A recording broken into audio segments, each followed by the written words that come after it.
The governing NPP and the opposition NDC have picked the first and second spots respectively on the presidential ballot paper for the upcoming presidential and parliamentary elections. 11 parties and one independent presidential candidate, Alfred Walker, were present at the Electoral Commission earlier today to ballot for their spot. Director of Training, Michael Bodu, announced the outcome of the ballot. NPP will be the number 1 on the ballot, followed by NDC number 2. And then we have GUM number 3, CPP number 4, GFP number 5, GCPP number 6, APC number 7 on the ballot, LPG number 8 on the ballot, PNC number 9 on the ballot, PPP number 10 on the ballot, and NDP number 11 on the ballot.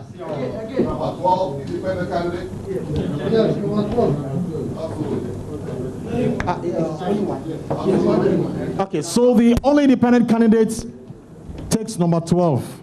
The printing of the ballots, which we will write to the political parties to send their agents to the printing houses.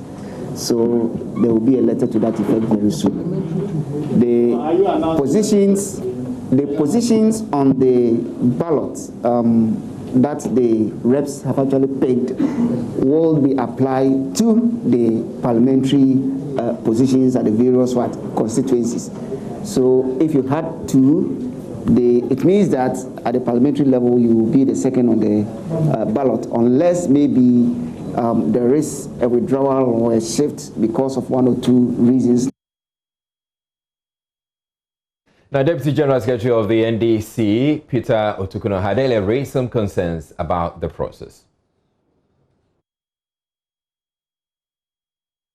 No, you will not bring that. No, you are not going to bring that. This is balloting. This is not your official decision. This is something that we have to do. All of us collectively, we are supposed to pick the ballot. So you can't say,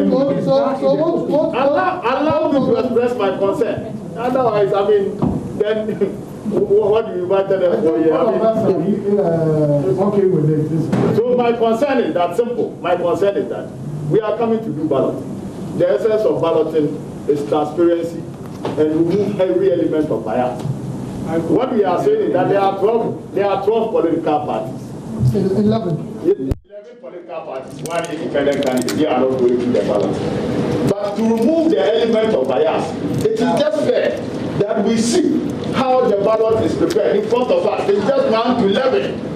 It is for this reason why even the main election, the ballot paper, it is provided in the law that political parties provide agents at the printing house. So you can't go and sit knowing this law, having prepared the law yourself. Then you sit in your room and do no mess without our knowledge, put them, shroud them in balls and say we should pick them. I think that is not right. So what you are saying is that this is not up to 11, is that no, our concern is that we want the things that have been put in there to be prepared right in front of us. You don't need to issue award a contract to prepare this. We can do it right in front of us. All of us see the kind of paper that you are using. We don't have a problem with the order of picking. In actual fact, we agree. Okay, so the concerns did not stop. The balloting in the process continued and concluded. And as we have it, the NPP, President Akufo-Addo, is taking the number 1 spot, and then the NDC's John Mahama is taking the number 2 spot. Now, the Deputy General Secretary of the NDC, Peter Otukuno, says the number 2 position indicates the second coming of former President John Mahama. For the governing NPP, the number 1 slot shows that President Akufo-Addo has already secured victory in the upcoming December polls. Joining us on phone right now is pollster Ben F. Singh to give us some insights and analysis on the need for this balloting and why the parties attach so much importance to it. Thank you very much, Mr. F. Singh, for making time to speak with us. So what do you make of the positioning on the ballot paper? The NPP is getting number 1 and the NDC is getting number 2. So in effect for the NPP, they can say Esroho, that means at the top, and the NDC is spinning and saying that for them, it's just the second coming of John Mahama. What do you make of all of that? And why is this so crucial going into an election? Thank you, Israel. Good evening to your viewers. I think that basically in terms of strategy, Ghana has had, over the election, we've had quite a sizable amount of rejected ballots arising from people being confused, some printing a candidate they don't into, then they can print again. And there is a usual political joke that apart from the two big parties, the rejected ballot party always places third.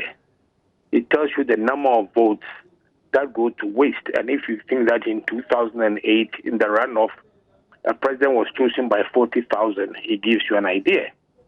Of the two big parties, I think that the NPP has an advantage.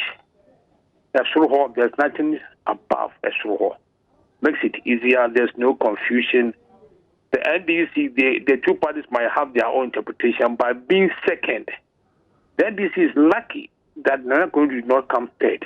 Could have been very bad for them, but the two colors are quite identical.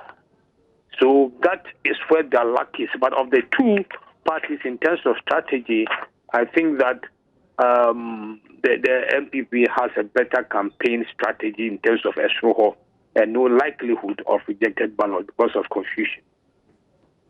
Now, let's do a bit of history as to why this has become necessary and the drama that is attached to it. I don't know if you witnessed or you were following developments at the EC today. The parties were particular about the order in which this was done. What's the history generally behind this? Well, I think that basically it was just this matter of people, their supporters not being confused. That is basically what it was. It's a matter of, and the NDC had always, in the run-up to this ballot, had created the impression that the EC was not being fair to them. And I think that Otokono's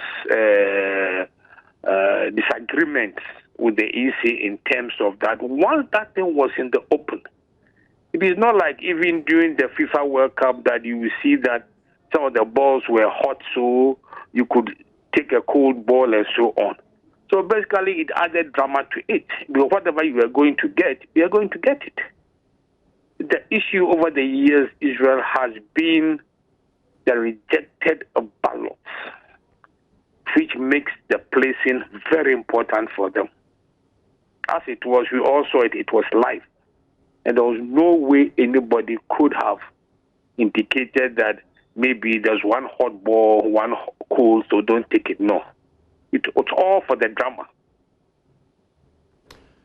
All right, so we look at the placement on the ballot paper and the fact that we have 12 slots or 12 candidates running for the presidential election. Now, how is this going to impact on the rejected ballots issue? Because it's something that we've been grappling with for many years.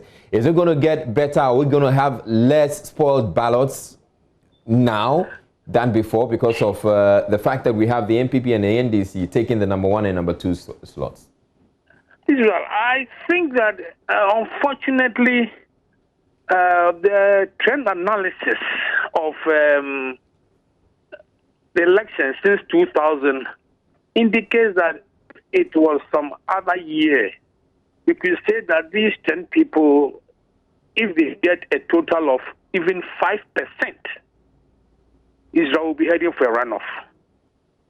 But unfortunately, their performances have been so abysmal. In 2000, the other candidates, there were 4, apart from NDC NPP, got 6.2% in 2000. There was a runoff. In 2001, there were just 2 other candidates, they got 2.9. It was a first-round victory. In 2008, there were 7 other candidates apart from NDC and NPP, and it was 3%. We went for a runoff. In 2012, there were 6 other candidates apart from the top 2. It was 1.6%. There was a first round. And in 2016, there were 5 other candidates, and they had total 1.75%, and there was no runoff. So basically, this has been their showing. And in this year, if the 10 candidates get beyond 4%, I be very surprised. All right, and just by the way, we've just put on screen the 2016 ballot paper, what it looked like. So we have the CPP being number 1, and then the Nana Konedu Ajama Rawlings being number 2, then John Mahama number 3, and it followed in that order. So essentially you're saying that we don't have to worry so much about the rest of the candidate, or the rest of the candidates are not going to make much of an impact in this election? No. I'll be very surprised if cumulatively they get a total of more than 4%.